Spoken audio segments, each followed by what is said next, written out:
Welcome to the Side Hustle to Small Business podcast powered by Hiscox. I'm your host, Sanjay Parekh. Throughout my career, I've had side hustles, some of which have turned into real businesses. But first and foremost, I'm a serial technology entrepreneur. In the creator space, we hear plenty of advice on how to hustle harder and why you can sleep when you're dead. On this show, we ask new questions in hopes of getting new answers. Questions like, how can small businesses work smarter? How do you achieve balance between work and family? How can we redefine success in our businesses so that we don't burn out after year 3? Every week, I sit down with business founders at various stages of their side hustle to small business journey. These entrepreneurs are pushing the envelope while keeping their values. Keep listening for conversation, context, and camaraderie.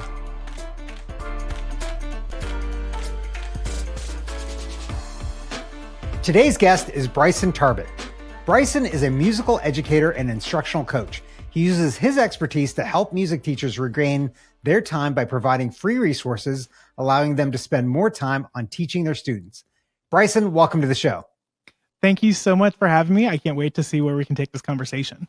So I do love the area that you're in because I don't know that I've ever actually talked about it on this podcast, but I played cello when I was a kid, and I had a great orchestra teacher, and that really kind of helped drive me for staying with cello for so long. But I will admit, I have not played in many, many years. But before we start talking music and going deep into that, give us a little bit about your background and what got you to where you are today.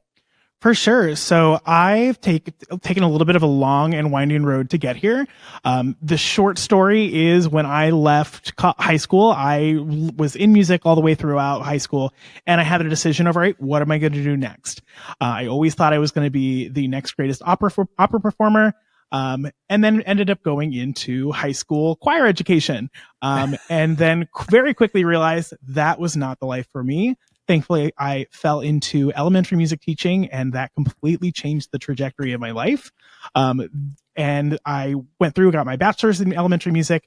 I received my master's in elementary music, and I spent the last 6 years in the elementary music classroom.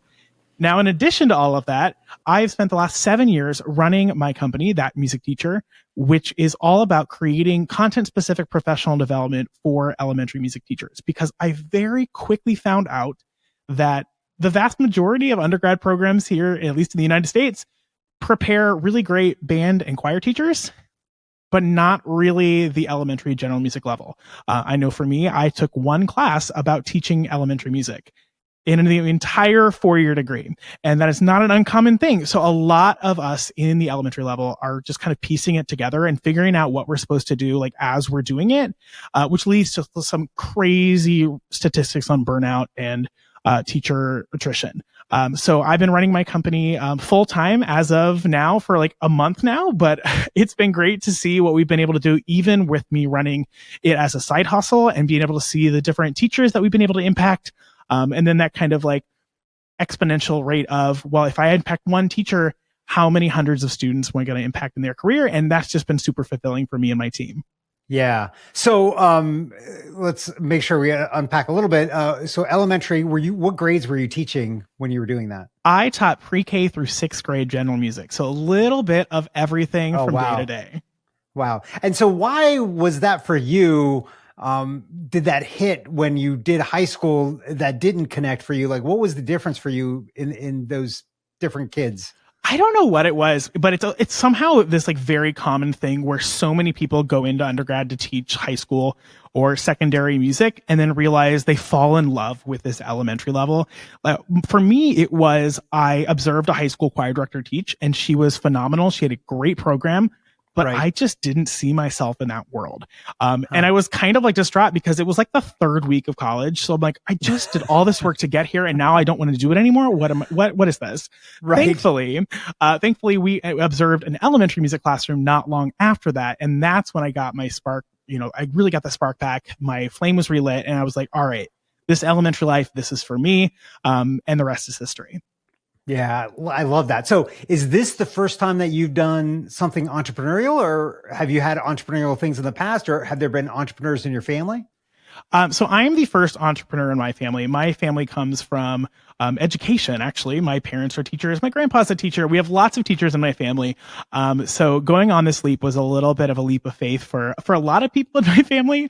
When I look back into going back, I've never had any official businesses, but I've always been running these side hustles. I remember in fourth grade, I had this like rubber bracelet company that was like, it was so annoying for a fourth grader. Like as a teacher, I'd be like, oh my gosh, this is so annoying. But for me, I had so much fun doing it. Like, and it's really funny because I learned a lot of lessons in that very early, what you may or may not call a business, that I use in my company today. That, while I might not have necessarily had any actual entrepreneurial endeavors before this one, I did a lot of the making mistakes part very early on in my life.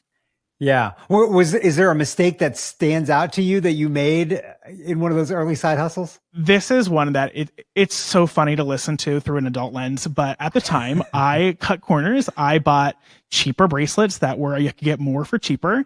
And then one of my customers, one of my fourth graders, they broke. And not only did I not offer a refund or replacement, which is, but that's what ended up shutting my business down. Someone complained to the teacher. So in that moment, I learned quality control is important and taking care of your customers is important, which I think is hilarious to think about. This very, very important lesson that I learned very early on that I keep with me in a room. Every time I make a decision, I keep the decision that I made that ended up getting me shut down back in the day, right at the front and center. I think there's an implicit lesson there too, that, a lot of us as entrepreneurs talk about how like, oh, we're entrepreneurs because we don't want to work for anyone and we want to do our own thing. But there's always somebody higher than you, even if you're an entrepreneur, right? It might not be a teacher that can shut you down, but it might be the government or somebody like that can shut you down. So there's always a boss for everyone at some point. So you got to think about that.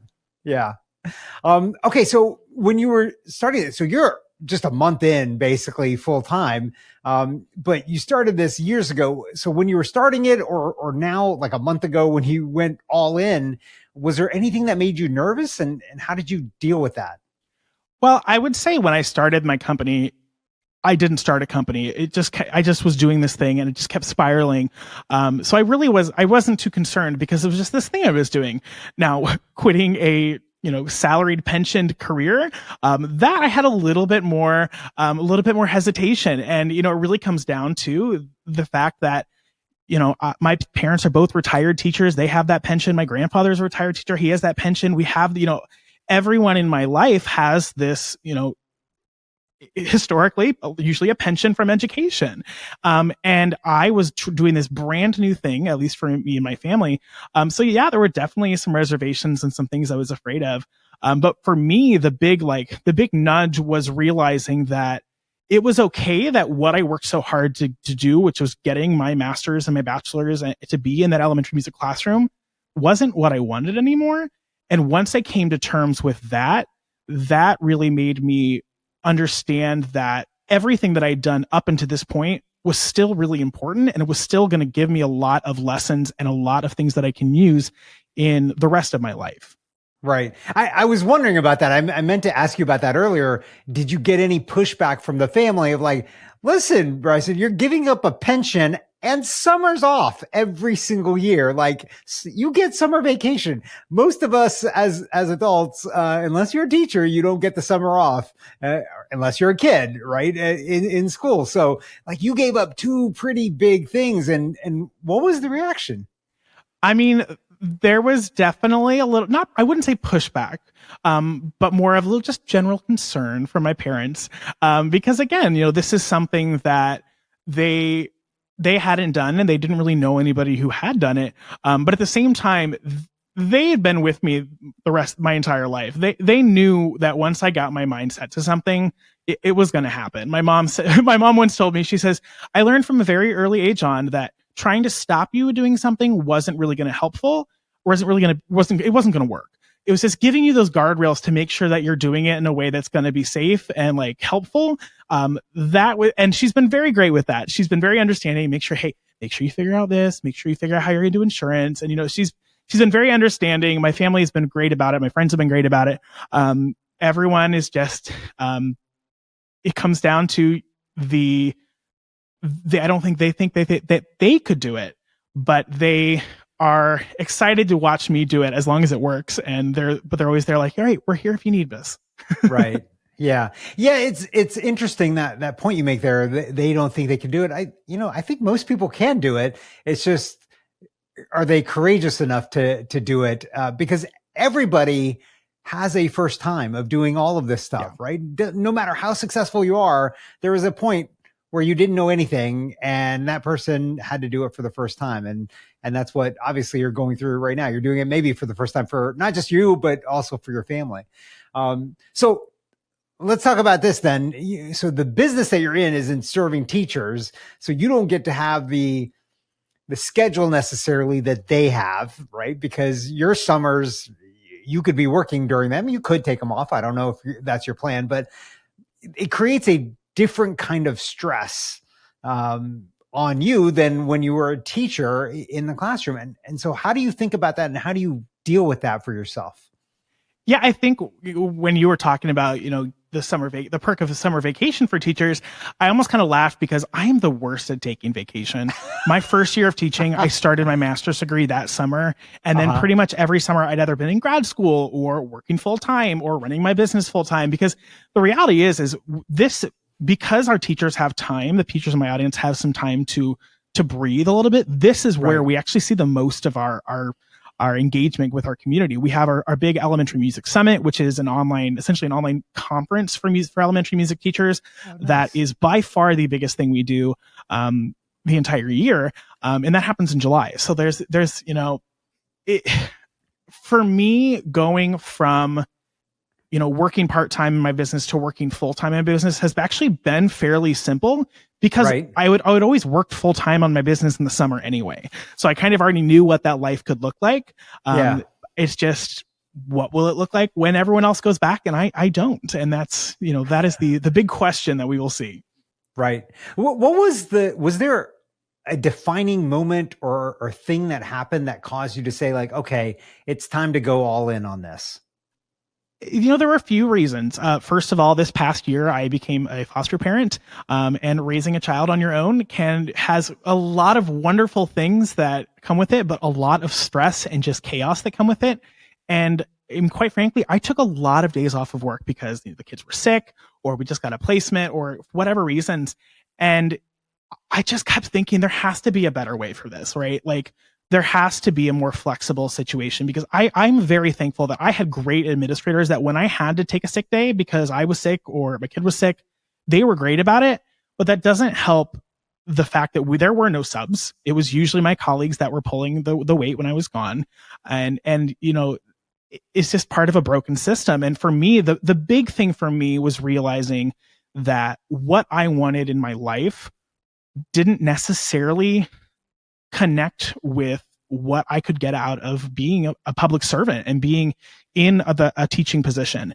And there were a lot of small steps. I mean, quite frankly, teaching through COVID was a big one that kind of made me like, all right, what else is out there? But the big thing for me was just realizing that I wasn't showing up for my students the way that I had in the past, because my life had changed. I didn't get to go home and do nothing. I had to raise a kid. And for me, it really made me realize that there's someone that can do this better. And quite frankly, there's something better that I can be doing to make an increased impact. So let's give it a shot and see what happens. Yeah.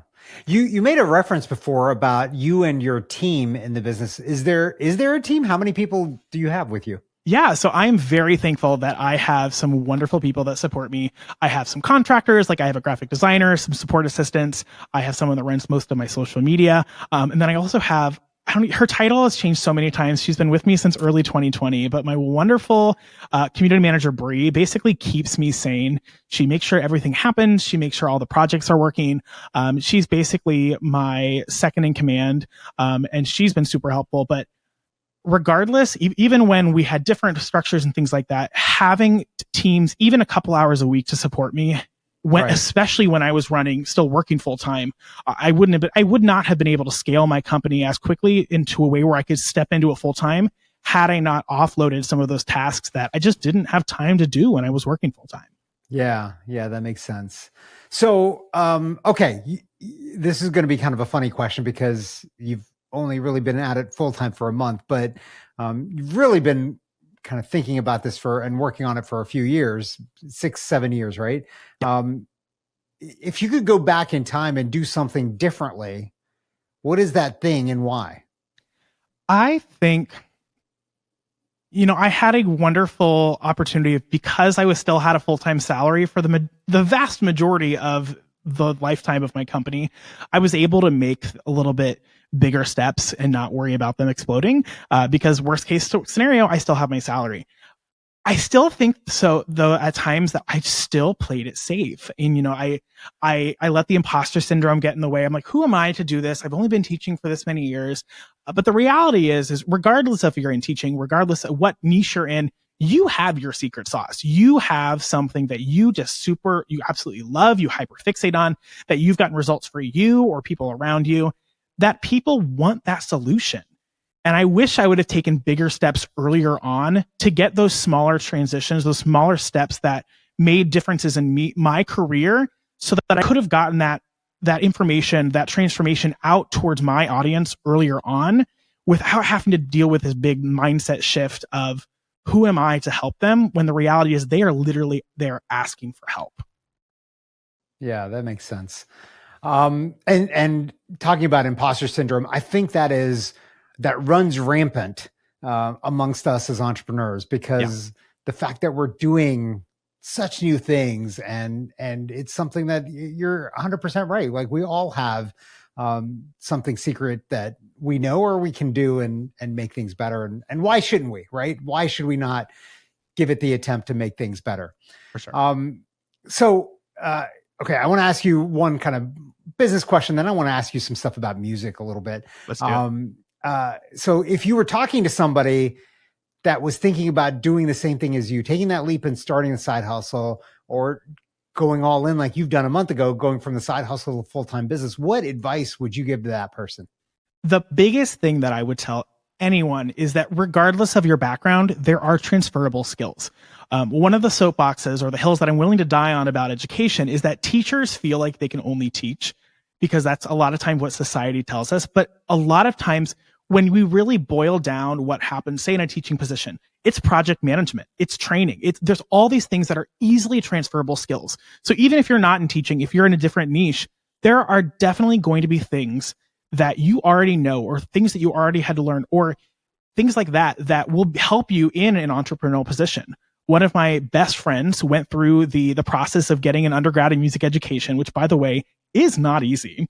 And she never taught. She went into the corporate world.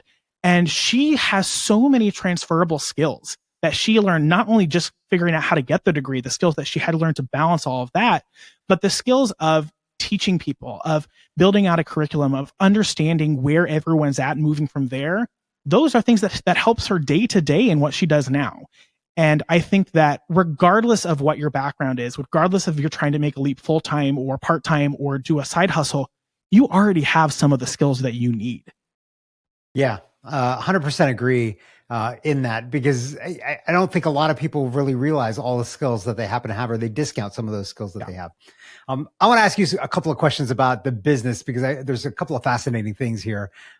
First of all, the name, That Music Teacher. Why did you decide on that as the name of the business? Because honestly, I love it.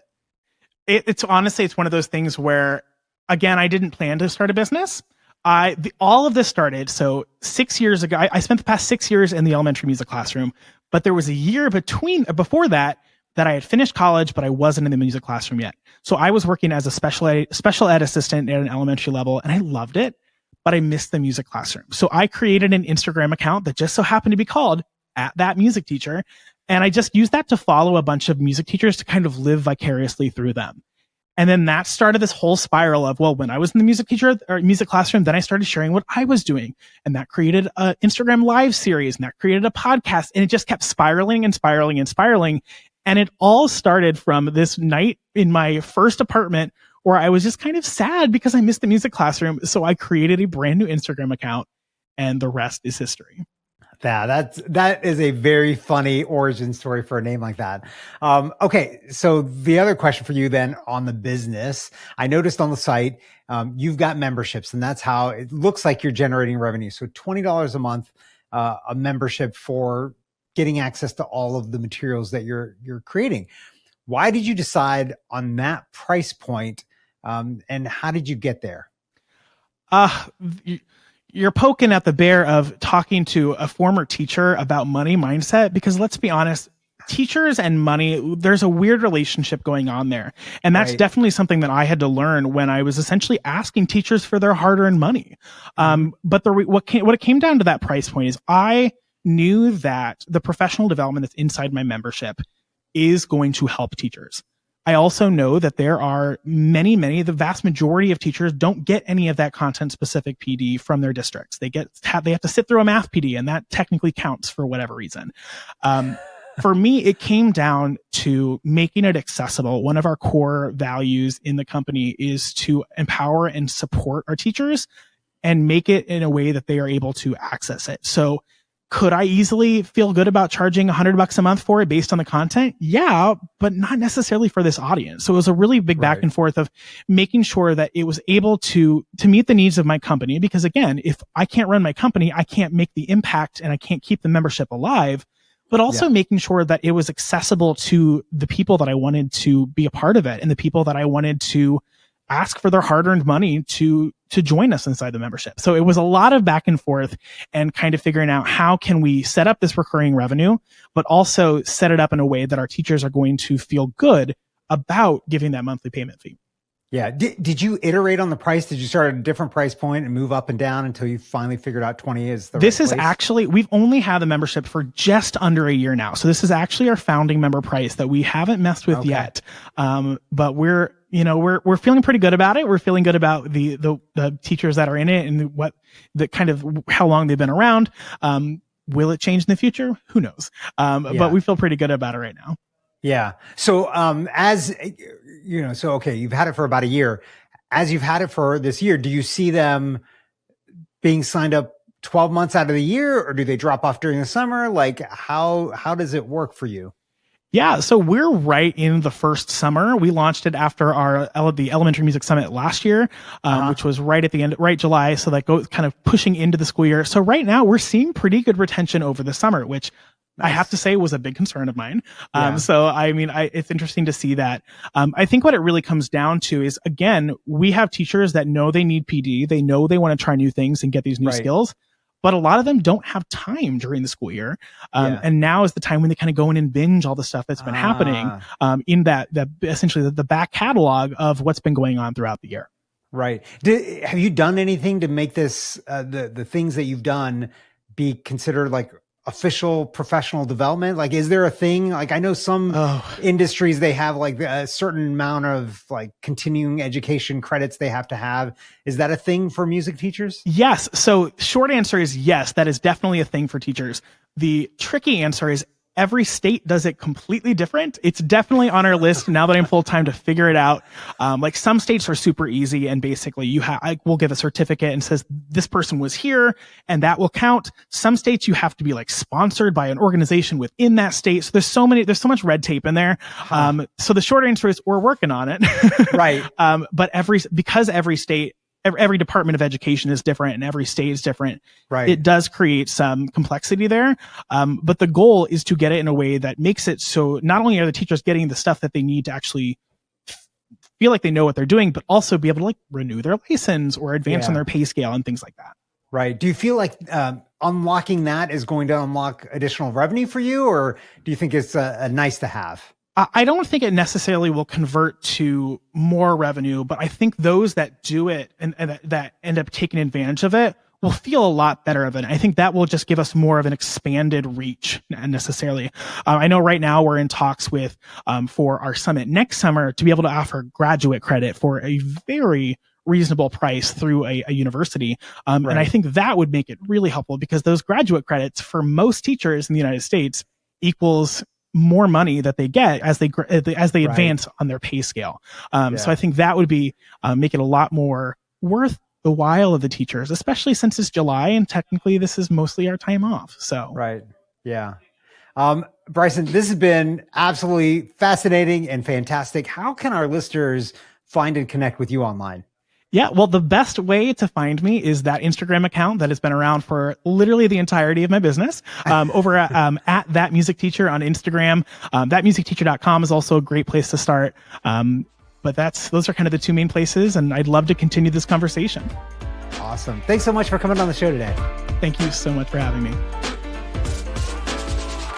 Thanks for listening to this week's episode of the Side Hustle to Small Business podcast, powered by Hiscox.